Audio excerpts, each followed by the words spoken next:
not a Disney child. Peanut Gallery, not a Disney child. Not a Disney child. In fact, Peanut Gallery actually saw at least one Disney when she was a child, and I didn't even see any.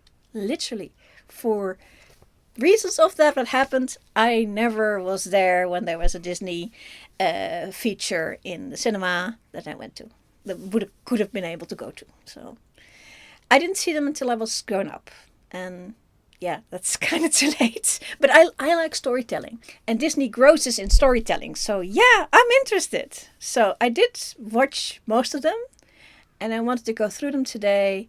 The animated features on where do they get the stories from?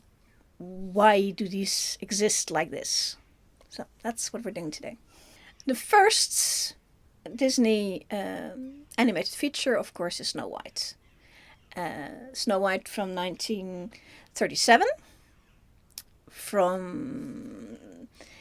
And this is the start of their journey into fairy tales. It's not quite, because they did do an Alice in Wonderland, which was just a little animated and people animation short thing.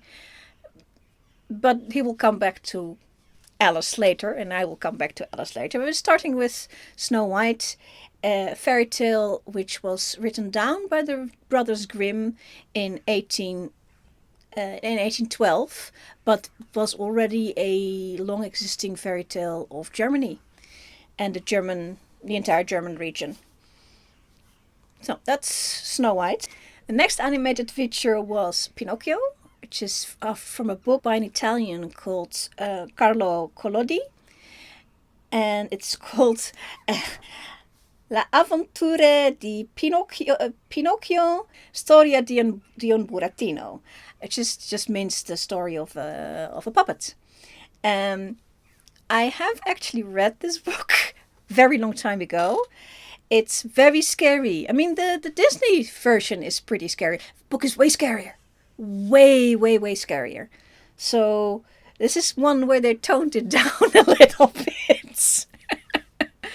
Yeah, way scarier. So the next one is the Fantasia, which is kind of it's 1940 as well. It's an anthology of a bunch of different things, and I'm not going to go through it. It's some Greek mythology and some mixed with magic. It's good. So, but it's kind of an original anthology with elements of older things. Now, Dumbo is more interesting. It's based on a children's story, which was actually quite recently written, and that was picked up by Disney and almost used, especially the visuals, used verbatim. So, interesting. But it's not a fairy tale. And I'm going to go through, when it's not a fairy tale, I'm going to go through it a little faster, because I think the fairy tales are more interesting to know a little bit about. Next one is Bambi. Now I know Peanut Gallery's seen Bambi. And it's from a novel from 1923. It's called Bambi, A Life in the Woods. And I think that's exactly what Disney sort of like to do. I have not read the book, but I have seen the movie, and it's pretty scary. And I think probably the book is probably going to be something similar. So I think probably pretty fair version. Very pretty, because everything Disney does is so pretty. That's one of the things I noticed whenever I look at anything that has a Disney version and has another version, that whatever else you can say, the Disney version is so gorgeous. And there's like nobody else can do that. So yeah, very pretty. Then they did a couple of shorts, The Adventures of Ichabod and Mr. Toad in 1949. Which are after two stories, one from 1908 and one from 1820. The first one was narrated by Basil Rathbone, which is always awesome. And the second one is also narrated by somebody awesome, Bing Crosby. So there you go. They're from books. 1950, Cinderella. We're on a fairy tale. I have underlined it, fairy tale. The fairy tale of Cinderella is pretty old. It actually has roots all the way back to like just before Christ. There is somebody who's told a similar story of it was a slave girl, and the prince, of course, is a Egyptian pharaoh, and not a prince. But okay, it's the same story of a girl and a shoe and the search and all of that. So it's an old story. It comes to Disney by way of France, because there are German versions, there are European versions all over the place, but it comes to Disney by way of France, and that's where you get the beautiful dresses and the glass slipper, because that's a translation error from an earlier version where a fur shoe became a glass shoe, because fur and glass are very close in French. So it's a homonym. And so this is how you got a glass shoe. So the version that you see here is the French version, and the French it was called Cendrillon. So. In 1951, they made Alice in Wonderland, which is, of course, after a book from Lewis Carroll. The book itself is from 1872. It's actually a combination of the Alice in Wonderland and Alice Through the Looking Glass. Yeah, they sort of jump back and forth between the two of them. It's not accurate enough that I would say, okay, that it's accurate, but it gives the same vibe as the book. But there are differences, so go read the book. Also good worth to read. But yeah, Alice in Wonderland, it also gets scary as it does in the book, and it does in the film. So that's kind of correct. But some of the nuances that are very, very British are going to be missed by an American audience, which is, again, fair enough. I have to say about Alice in Wonderland that there is a lovely Dutch translation of that, because all these Disneys had their translations in their own languages for the audience of that language, and what is charming about this 1950 Dutch version is it's very early, but there was enough voice talent around in radio that people did have the talent. It's just you never saw them in film at all, and singing together now, and it's a really lovely version. And Dutch, the way that Alice treats language works really well in Dutch. So that one was I really enjoyed that one as an adult watching it in Dutch, which is not what my preferred thing would be. I would like to see the original language, but I've seen a couple of these in the, actually only very few of them in the Dutch and a couple of them in German as well, because that's how they came. I've seen the Alice in the German as well. That one was okay. I like the Dutch one better. 1953, Peter Pan. Now, Peter Pan is the one thing of which, when I was a little girl, saw about 20 seconds of footage of Peter flying. That's literally all the Disney that I saw when I was a kid. On a bit of 18mm film reel that they could play a couple of times. That's it. No sound, by the way. Peter Pan is after stories by J.M. Barrie from 1904. He did a bunch of stories, and he did a bunch of picture books, and he did a play. Usually they pick the play because it's the most cohesive. The others are literally like vignettes and stories and snippets and stuff like that. In the play, I don't know if that's in the movie, because it's been quite a while since I saw the Disney version, but in the play there is a moment where Tinkerbell has swallowed the poison to save Peter, and then you as the audience have to clap and believe so that she comes alive again. I don't know if they actually put that's difficult to put in a movie, but that belongs in it's when you see the play.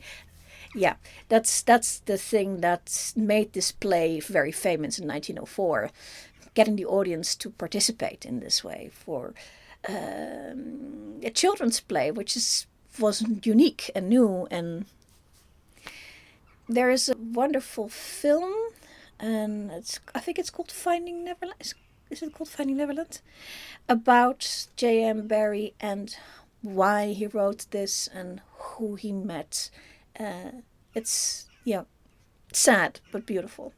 When you go look at the stuff that J.M. Barrie wrote about Peter Pan, it's all sad because you figure out at some point that this is about the little brother that he lost. And he's dead. That's not going to go away. It's a beautiful story. I like the Disney version too. There are some issues, but that's in the original, like with how to treat Indians and stuff like that. You can talk about that some other time. Maybe I'll do, if people like, I will do a more in-depth thing about each of these if there's interest in it. There's about any of these, there's more to be said. Some more than others, but yeah, this one definitely, there's more to be said.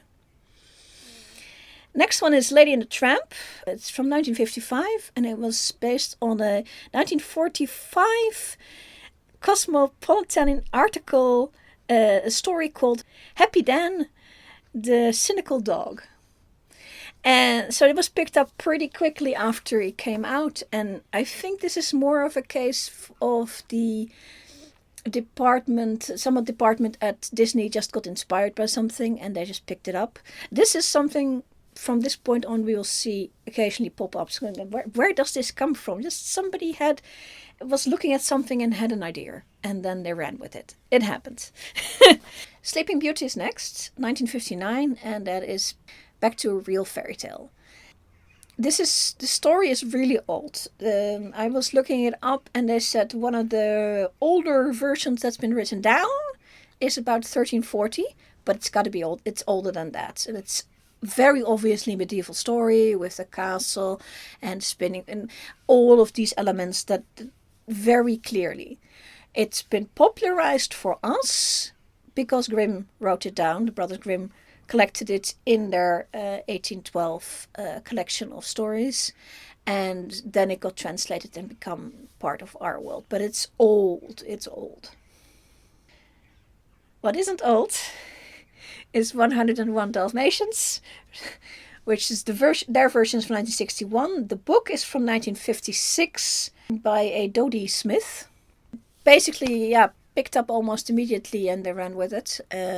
Again, a case of somebody at Disney saw it and grabbed it and said, we're going to do something with dogs. And then somebody else said, are you sure? And then somebody else said, here are some pictures. And says, oh, that looks pretty good. And ran with it.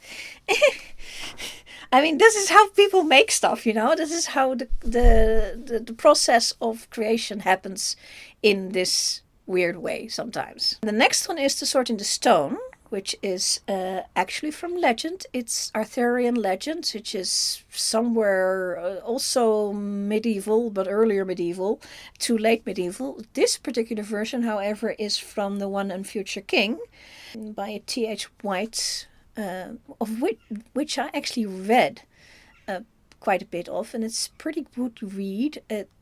The story itself, and that's Disney's problem as well, because they sort of do the story of young Arthur before, and it basically stops once he becomes king, because then the bad stuff happens, so they stop. And basically that's kind of similar in the book, because that's when the grown-up stuff happens and then you want to be out of there, because it doesn't end well.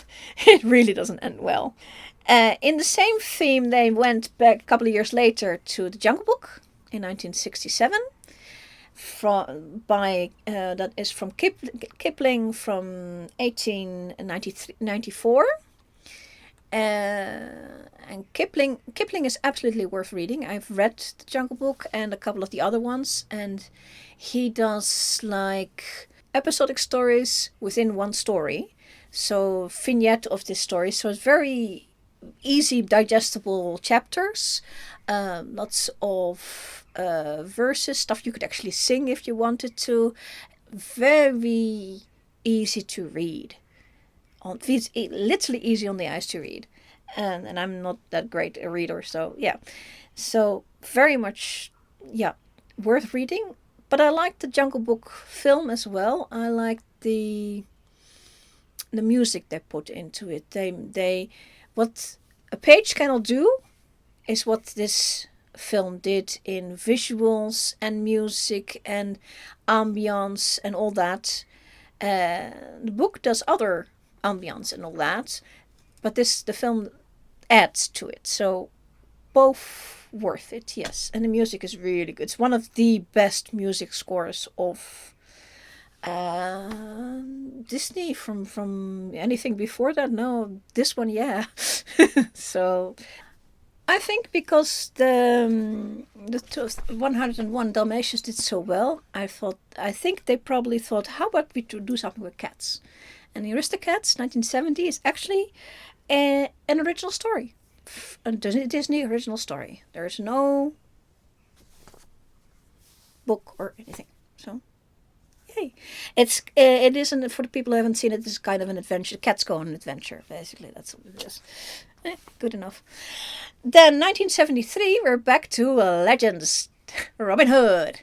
Robin Hood, but this time they are animals. It's a fable. A fable is when the characters are played by animals instead of people, and usually in a fable you have these animals in like the king is going to be a lion, of course, and the chancellor who is a bad guy is going to be a snake, and the guy who's too full of himself is going to be the peacock. That sort of thing, you know. That's how a fable works, and this is a fable in that form. It's actually one of the few times they actually did this. I think they're trying out, because they had in Sword in the Stone, they had like people and magic, and it was interesting, but they were very stuck with the fact that, yeah, this is a very specific story in a very specific book, and that's very specifically it. You can't redo this. And then with 101 Dalmatians, you have animals having a cute adventure. We can do that again with Aristocats, and they did. But that comes to an end as well, you know. That's so. So they tried this out. I think it probably was not a success. I don't think they ever tried it like this again. I enjoyed it, but it is the legend, but sort of the cursory legend of, oh, let's pick up the legend and do whatever we want with it. So there's something about bow shooting, and there's something about Maid Marian, and something about a king. And it's okay. And then we have Winnie the Pooh in 1977, the first one. They did a bunch of them, but this one's I'm going to stick with the main one. Winnie the Pooh is from 1926 originally, by A.A. Milne and with illustrations by E.H. Shepard. These are iconic, so they had to pick them up, and they have used them. So Winnie the Pooh is charming on the book, and the film is charming, and that works. And so this worked. This just straight up worked. So, yay. So this is a film, The Rescuers is a film in 1977 that I missed. I was aware that I missed it, because I'm just old enough to be aware of when I miss stuff, but I was too old for it already. I have seen it later. It's just a couple of fable mouse people dressed in things go on an adventure. It's okay. It's after a book from 1959, The Rescuers by Marjorie Sharp. So they picked it up pretty soon. But I think they probably picked up a whole bunch of books in the 50s. Oh, let's see if theirs are useful for maybe put them on the pile and then see what's on the pile. So I think that's what happened here. It's okay. I enjoyed it. They did do of this one. They did in a couple of straight to DVD things. At least one that I know of. Next one is Fox and Hound, which I actually haven't seen. It's after a book from 1967, and The Fox and the Hound by Daniel P. Mannix. I haven't seen it, but I think it's also just an adventure. Next one up is actually more interesting. It's called The Black Cauldron from 1985. It was after a bunch of books from the mid-60s. Kind of earlier fantasy books, it did not go well. I believe this one failed. This is when they stopped doing the fantasy magic stuff and went a different direction for a while because it didn't work. I have to say I have seen the Black Cauldron, but maybe in the 1990s somewhere. I don't remember anything about it. It can't have been terrifically good from a book. Next one is The Great Mouse Detective, which was actually, yes, based on Sherlock Holmes, because everything is based on Sherlock Holmes, but specifically it's based on Basil of Baker Street by Eve Titus and Paul Gladone, which was serialized from 1958 onwards. And I did see that. I saw a chunk of it. I think I didn't see the entire thing. It is a detective adventure. Yeah, it was pretty good. Oliver and Company, 1988, was loosely based on Oliver Twist by Dickens. Because if you can steal from Dickens, you should always steal from Dickens. The original came out in 1837. It was serialized, so it was on for a couple of years because Dickens wrote serials at the time. I believe it's a story about a little dog who gets lost instead of a little boy who gets lost in the big city. So, next is The Little Mermaid, 1989. I did a whole thing about Little Mermaid, this particular version, and a bunch of other versions. It's from a fairy tale, but this is the fairy tales that have an actual author, which is Hans Christian Andersen. It's still a straight up a fairy tale. It has all the elements of a fairy tale. But I did a whole long thing about it. If you want to see it, link in the description. There's quite a lot to be said about it. But the next one, there's also a lot to be said. I just haven't said it yet. If people want to hear me talk about Beauty and the Beast, there's a lot to be said about the Beauty and the Beast. The Beauty and the Beast story is a fairy tale, but basically also written by somebody. Basically, we have an author. It is La Belle et la Bête by Jean-Marie Le Prince de Beaumont from 1740. It has that Baroque pre-revolution style, yeah. But a lot of the elements are older, of course. But she's the one who wrote it down, and then it got popularized from that point on. So this is a French story, straight up. Next one, not a French story. Aladdin, 1992. Is, of course, from 1001 Nights, which is, I looked this up and it's quite interesting because I thought, oh yeah, that's Arabian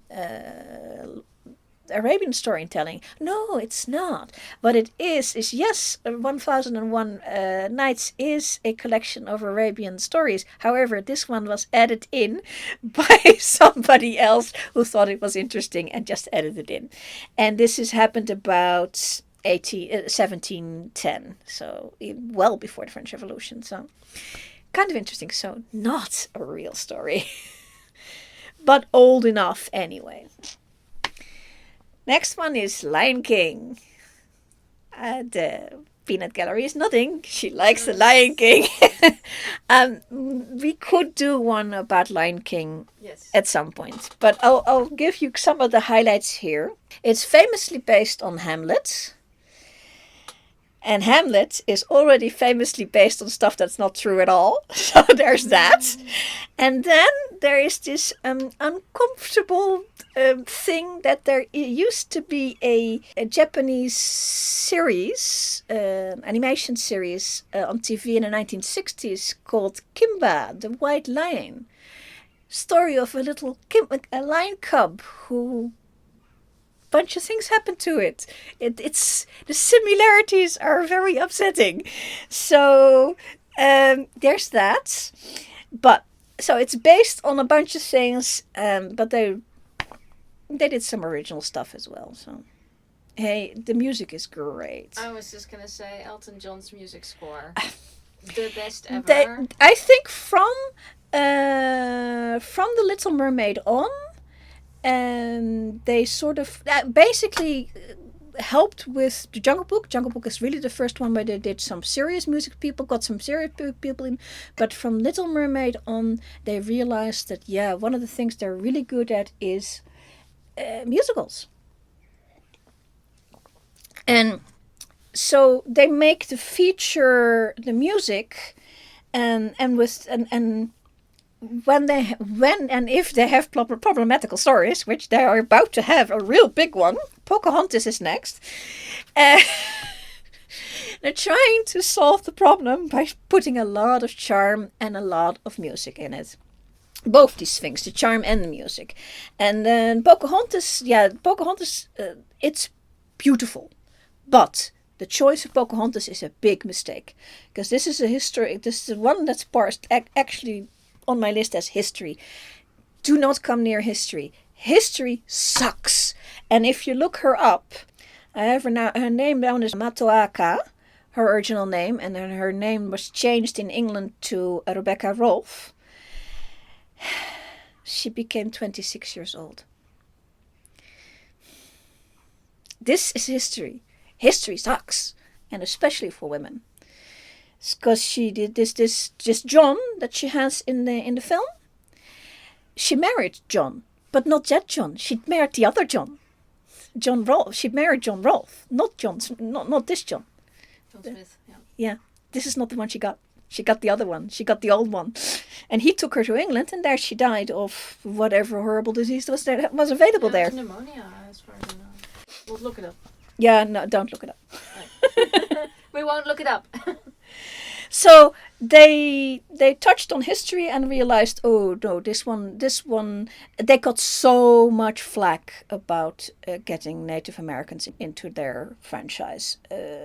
Fair enough, they shouldn't have done that.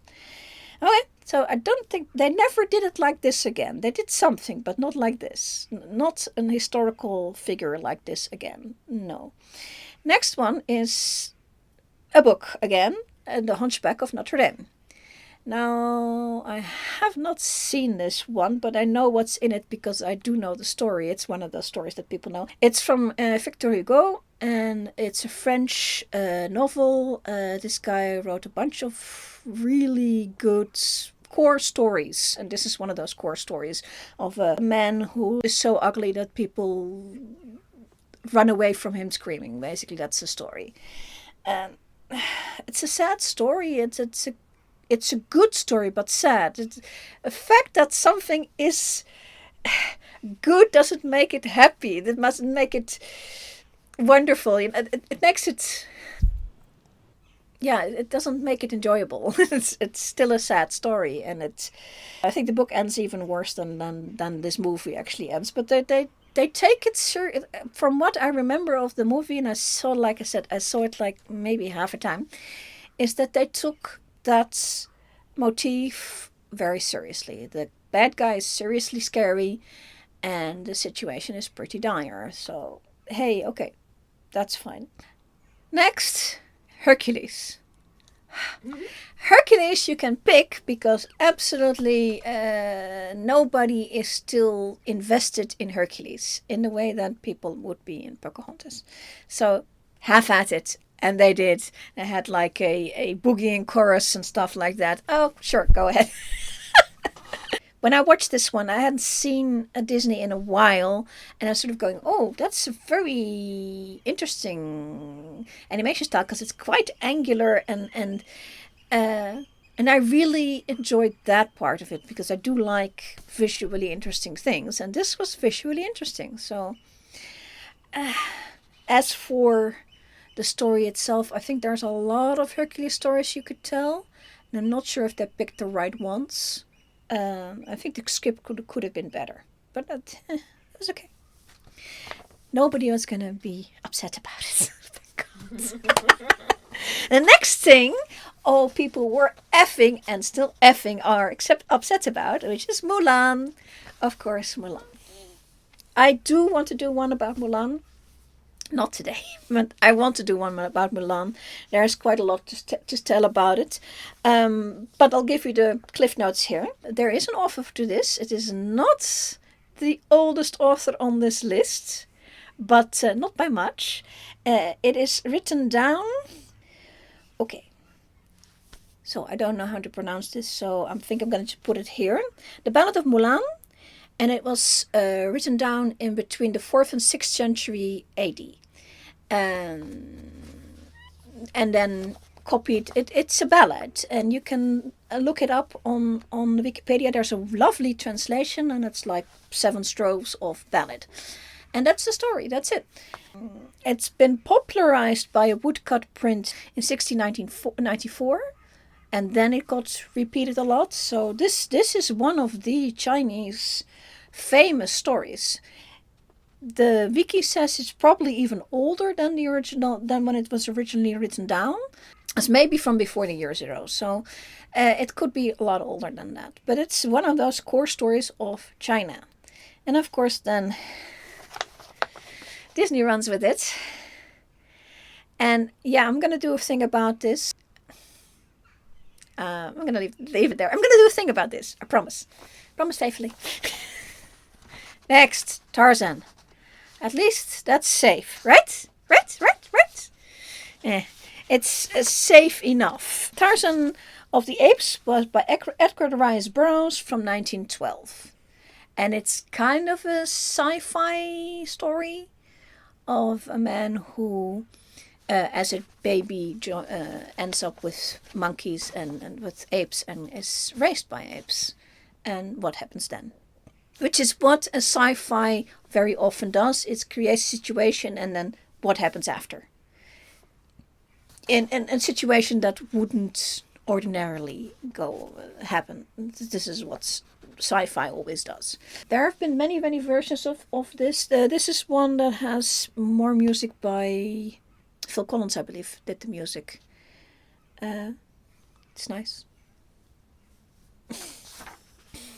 And the next one. So you can't use historical characters. You can't use other people's legends that I still care about. How about legends that people don't care about? Like the Emperor's New Clothes and the Aztecs. It's called The Emperor's New Groove. I don't think that the Peanut Gallery has even heard of the thing. No. Yeah, I've heard of it, but I've not seen that, no. It's actually, take the Emperor's New Clothes, as in the title of the fairy tale, because we're Disney, we're still doing fairy tales. So we take the Emperor's New Clothes. I have seen this, but I don't remember that. Yeah, they're wearing some. The Emperor New Clothes storyline is not in there. And then you have the Aztecs for the looks. So, and I have to look this up, but I believe a couple of years earlier, the other company, the one that isn't Disney, did Prince of Egypt. So they couldn't steal Egyptian stuff. So they went, what is left? Well, nobody cares about the Aztecs. Grab. And they also needed plot, so they actually got another thing in, which is also older.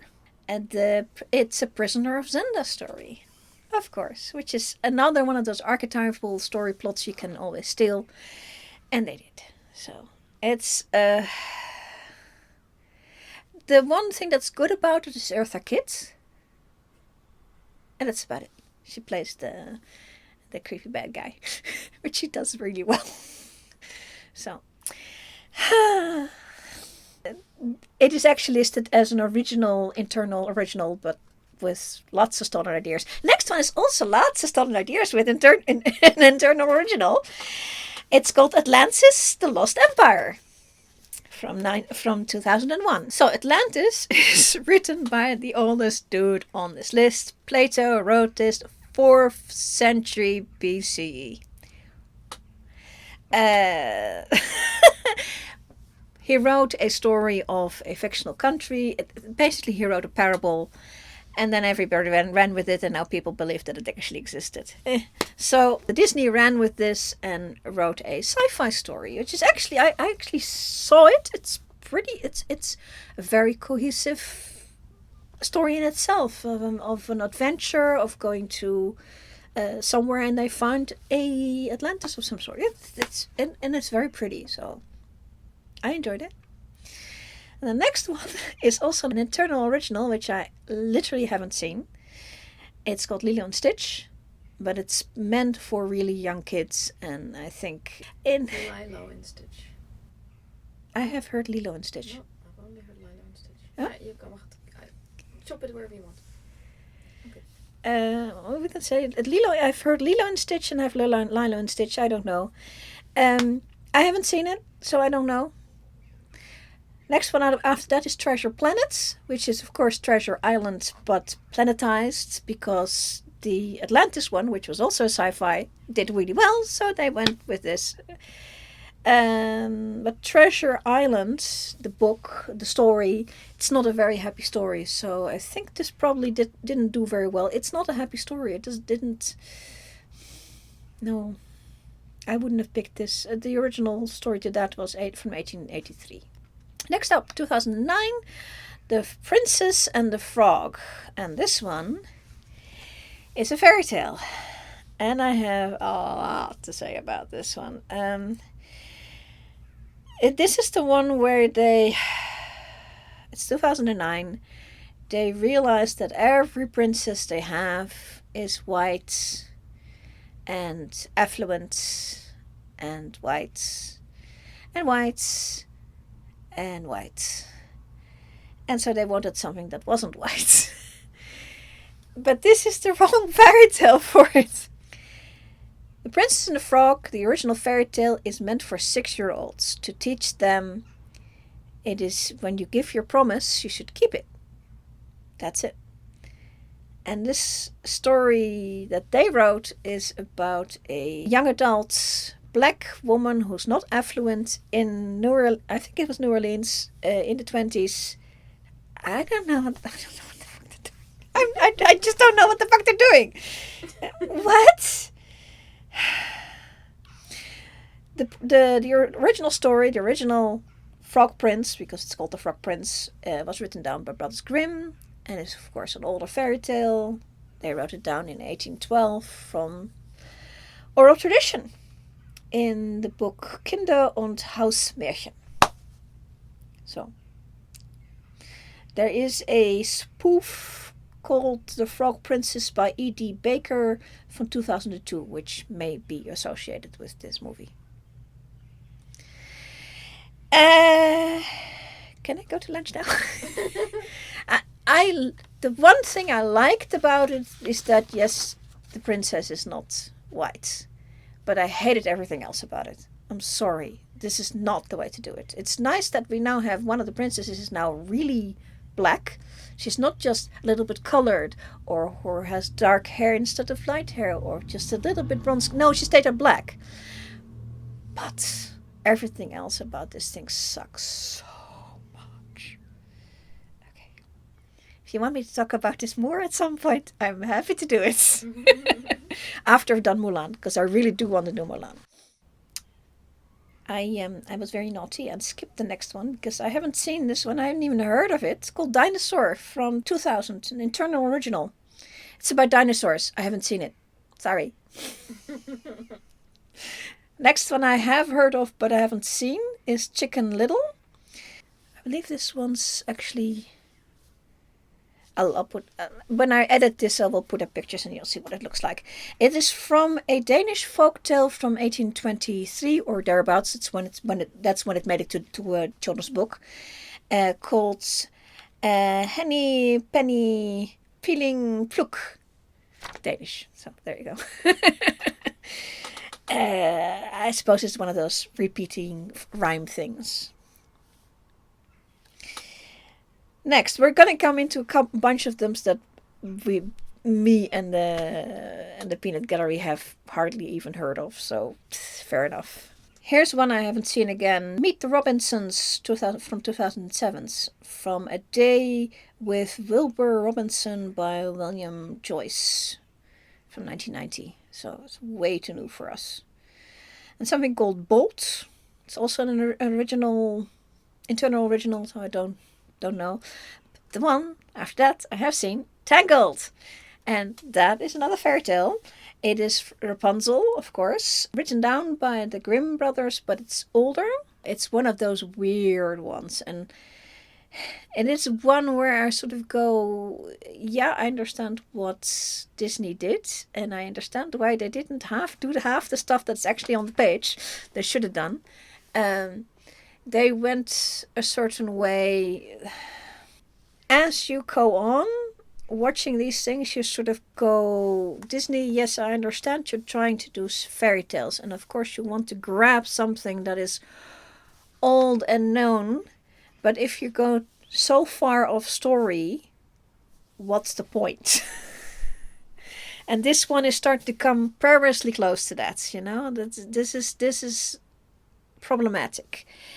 I understand why they skipped, because this one is they're coming into stories that are problematic in themselves. The originals they have problems, and they have, up to this point, they have sanitized all the problems out. Like what happens with Sleeping Beauty and the prince when she doesn't wake up straight away. That's in the fairy tale. But yeah, that's not going to make it to the Disney. And Tangled has a bunch of these problems as well. So, yeah, I understand why they didn't call it Rapunzel and they called it Tangled instead. It is that much further away from the story that's... I understand. But it's Rapunzel's story, so... Two original stories, Wreck-It Ralph, which I saw, which was fun, and Planets, which I haven't seen. And then one we have seen, Frozen. Everybody's seen Frozen. Now, Frozen is, of course, based on The Snow Queen by Hans Christian Andersen, our absolute favorite writer of stories for youngsters. And this one famously lists as inspired by, and his name on it a lot, in a way that they never put names on. And this is the one where I go, yeah, you could have just said, oh yeah, it's loosely based on. Because it's loosely based on. There is nothing other than there's snow in it that is the same. The people have different names. The situation is completely different. What?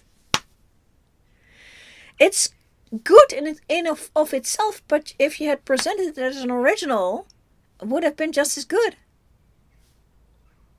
And why name drop a name you don't use? You don't. Original story is from 1844 because Hans Christian Andersen was always earlier than anybody else. So, yeah.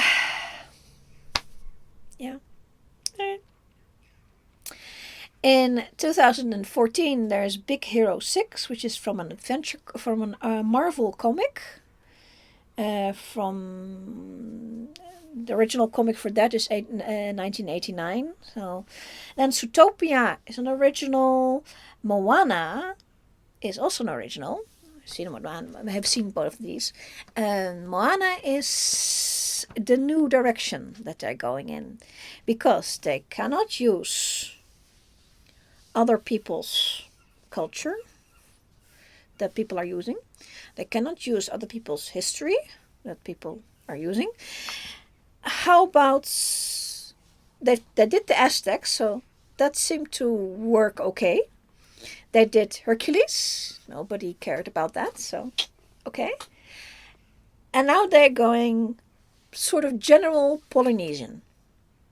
And as early as possible. And then take some elements of that and then sprinkle in some Disney dust and some music. A lot of music. And some talent. A lot of talent. And you get Moana. And then you do it again with something called Coco, which I haven't seen, but that's about Mexican culture. And then you do it again with Encanto, which we have seen. Same thing again, but with Colombian culture. And I'm not Colombian, and I'm not Mexican, and I'm not Polynesian. So I don't know how these cultures feel about this. I think probably Colombia might be happy that they're going to get more tourists now. I don't know if they are happy about that, but these. I don't know if Coco does that, but Encanto and Moana a little bit, but Encanto very much gives the base culture as really poor. It's not very nice, is it? So I would see if they were upset about that.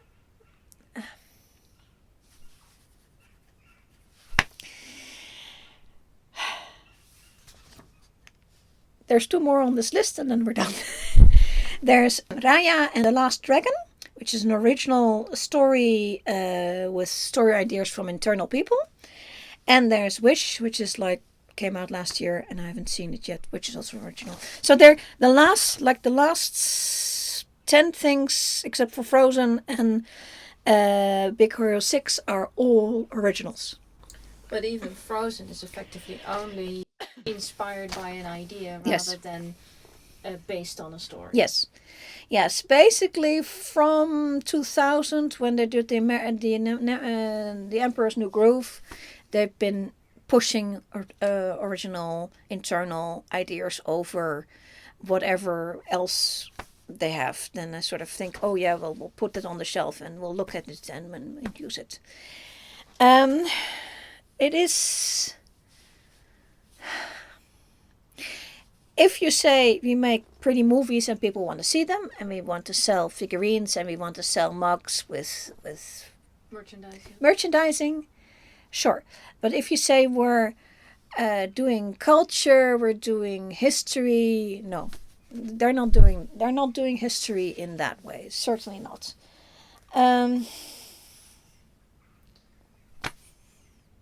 I do want to throw something out, which is their musical numbers. So the way I see it, they really wanted to go towards doing musical animation, and you see it in Fantasia because they basically went all out. But might as well do it the way we want to because there's never going to be a market for it. And I think Fantasia was in the long run very well received. Yes, but the thing that Disney has always had was a problem monetizing these very expensive pieces of art. Because that's what they are.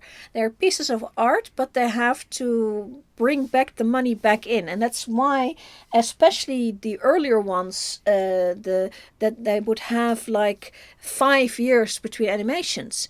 It's not because people didn't want to go and see it, but because it just took that much time for enough people to have seen it to earn back the money. And now with the merchandise and putting it on streaming services and DVD sales and all that kind of stuff is starting to make it go fast enough that they have like the last set is like every, also because computer animation is easier to produce. It is no, it's not. That's not true. It's not easier to produce computer animation versus cell animation. It's just that once you have all the setup for computer animation, it is easier to go from 2 scenes to 3 scenes to 5 scenes. Whereas a cell animation, you have to do it per cell, no matter what. If you want more scenes, it will be double work. Whereas in computer animation, that is not true. You have a setup, and once you have that, you can much more easily add stuff to it. And so in the last, from Frozen, or from Tangled in 2010, you have like pretty much every year you have something with with Corona gap, of course. But basically they have, the production goes up. And also because you have more opportunities to show. Because I didn't see Disney because I simply didn't have an opportunity to see.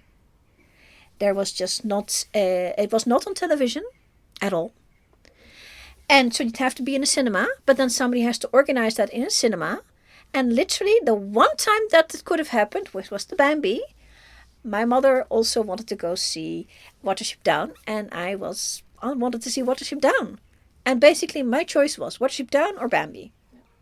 And then Peanut Gallery went with that. I went to see Bambi with Papa. And It was too scary. and it was, I was 6. It was a happening. It was possibly also the first feature movie I ever saw in the cinema. And it was extremely impressive. Yeah. And but literally there was just nothing at that point until I went to the cinema myself on my own. I could go to the cinema until well into our teens, and I think it was Little Mermaid, The probably. Little Mermaid. So that's 89. I don't know if that's true for Americans, though. They may have all these reruns in the cinemas. Because the only other way in the 80s... It doesn't... Yes, but this is my experience in here. And in practical sense, I end up without Disney, and that's fine. There's also the matter that I have lived... I was young when I was young, and when I wasn't young, there lots of stuff came out. But I'm too old for Lilo and Stitch. I'm just too old for Lilo and Stitch. There are things that I have missed, like the Rescuers. I didn't know about them. I missed them. I knew about them, but I heard other kids talk about it, and I was like, "What's that?" The way that in the 80s we got to see some Disneys, like Peter Pan, was renting at the video store. But that was way later, and that's way later. Yeah, right mid 80s. Yeah, I think that The Little Mermaid came out, because by then I had already seen a few. Yeah. But Disney itself created this scarcity. Yes. They refused to have it be on television. And this scarcity has now gone away. Disney has realized that if you offer stuff up for sale, people will buy it. Be it mugs or DVDs or streaming versions or whatever, if you offer it enough, people would buy it. That's the mistake they made when I was young, is just offer it $0 and I could buy it $0. I couldn't go. The one time I could have gone, there was something else my mom really wanted, and I wanted to see Watership Down too. So, but it was way too scary for the Peanut Gallery. Oh, and it was too scary for me too. But I knew what I was getting into. So,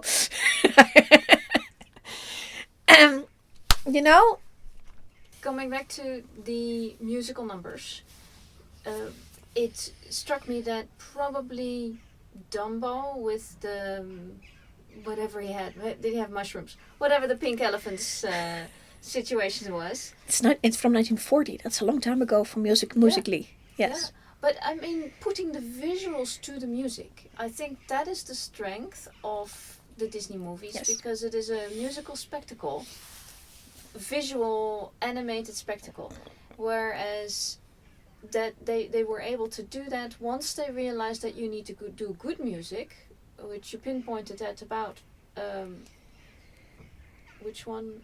Jungle Book is the first one. Jungle Book, and then of course they always did music, because Disney had always started with his musical fantasy things, and that those were always the vignettes that were in the cinema that we now don't have. But well, they have them, but there's nowhere to put them now. But usually in the 30s and 40s and 50s, before a cinema presentation would start, there would be stuff before it, like a serial, like maybe 20 minutes of a story of something that would happen every week, and a little bit of music, and a little bit one of these Disney shorts of Mickey Mouse and Goofy banging on a piano and doing a classical piece of music. And this is where Fantasia comes from. Fantasia is just a continuation of that, but done complete feature version of it. And that's where Disney came from, and that's what Disney now has been grabbing back to always. Music. You can always do music. If you're in trouble or in doubt, do something music. But they understand now you have to get a good composer in. Because Disney then got in the classics. And those are definitely good. But now you need to get good composers. So they have a bunch of these composers, and I know this, and I can look them up. But there are a bunch of these in-house composers who are always... Encanto was written by a set of these people. And it's just good.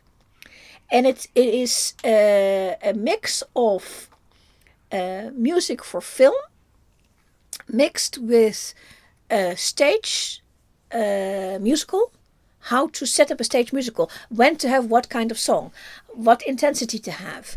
But then for an audience that is sitting in a movie theater instead of an audience, because an audience in a theater reacts, whereas in a film theater there is no byplay of back from the audience back to the players, so you have to anticipate that, and they're good at it, so good at it now that Encanto really works. And I'm assuming Wish is going to be the same, because they got it. They realize how it works. And Jungle Book does it because the artists involved are people who perform, like Louis Armstrong. These people know how to record something. They are recording artists. They know how to do it. So they know how to put together this without having this byplay of back to the audience. And even so, Jungle Book has a couple of moments where you go, oh, that's kind of awkward. And Encanto has a little bit less of that. But that's so many years later. It's 50 years later. More than 50 years later. They did learn something, you know. But getting it to make money enough that to keep making them. Disney is not the only company who has that problem. Is that the things are becoming so expensive to produce. But you also need to get enough people in to actually pay for it. It's difficult. It's not a problem I'm going to solve for them. Okay, that's my list. I have one honorable mention. I found a lost Disney movie. Full feature animation. I'd never heard of before. It is called Arjun, the Warrior Prince. It's from 2012. And yes, of course, for the people who know, it's made for the Indian audience. Because Arjuna is an Indian hero of a mythical hero, yes. So, I want to go and see it. It's a full feature. I'll go join you. It'll be in Hindi. In Hindi. It's fine, as long as there's subtitles. Yeah, that was my list. I hope it was somewhat interesting. I do want to do something about Mulan. And if we watch the Arjun, then we'll do something about the Arjun. If it's doable. So, okay. And that's my opinion. And I'm sticking to it.